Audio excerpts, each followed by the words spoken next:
पैसा, हम सबको इसकी जरूरत होती है, लेकिन क्या आपने कभी सोचा है कि पैसा हमारे दिमाग को कैसे प्रभावित करता है? यह समझना बहुत जरूरी है कि हम पैसे के बारे में कैसे सोचते हैं। हमारे फैसले अक्सर भावनाओं से प्रेरित होते हैं। द साइकोलॉजी ऑफ मनी किताब बताती है कि पैसा सिर्फ गणित नहीं है, बल्कि यह हमारे व्यवहार से जुड़ा है। इस किताब से हम सीखेंगे कि पैसे के साथ कैसे सही रिश्ता बनाएं। क्या आप जानते हैं कि अमीर बनने के लिए सिर्फ कमाना काफी नहीं है? अमीर बनने के लिए आपको पैसे को समझदारी से खर्च करना और निवेश करना भी आना चाहिए। हमारे रोज के फैसले, जैसे कि खाने पर कितना खर्च करते हैं, हमारी आर्थिक स्थिति पर गहरा प्रभाव डालते हैं। यह किताब सिखाती है कि अनुशासन और सही आदतें ही सफलता की कुंजी हैं। कभी कभी हम जल्दबाजी में फैसले ले लेते हैं, खासकर जब पैसा इन्वॉल्व होता है।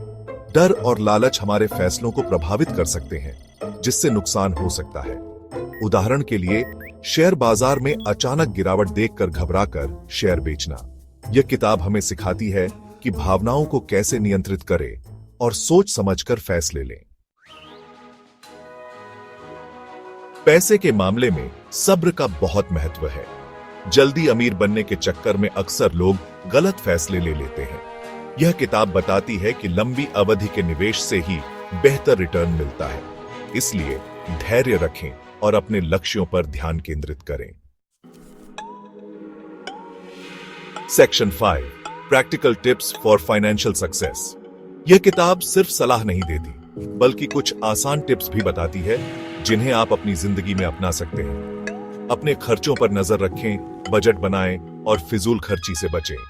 निवेश शुरू करने से पहले अच्छी तरह रिसर्च करें और सलाह लें। याद रखें, छोटी छोटी बचत से भी बड़ा फंड बन सकता है। Section 6, mastering risk and uncertainty. पैसे के मामले में जोखिम हमेशा बना रहता है।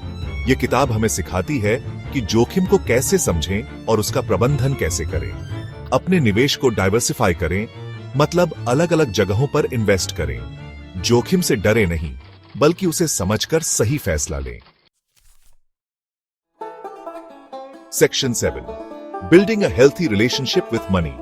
पैसा जिंदगी का एक अहम हिस्सा है, लेकिन यह सब कुछ नहीं है।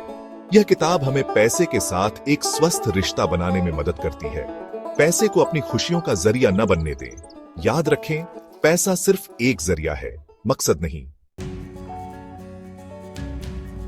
Section 8, learning from financial stories.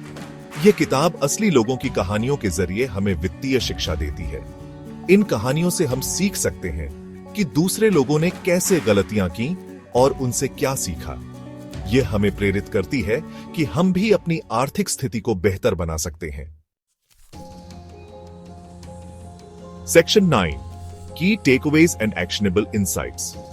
यह किताब हमें सिखाती है कि पैसा कमाना जितना जरूरी है, उसे समझदारी से खर्च करना और निवेश करना भी उतना ही महत्वपूर्ण है।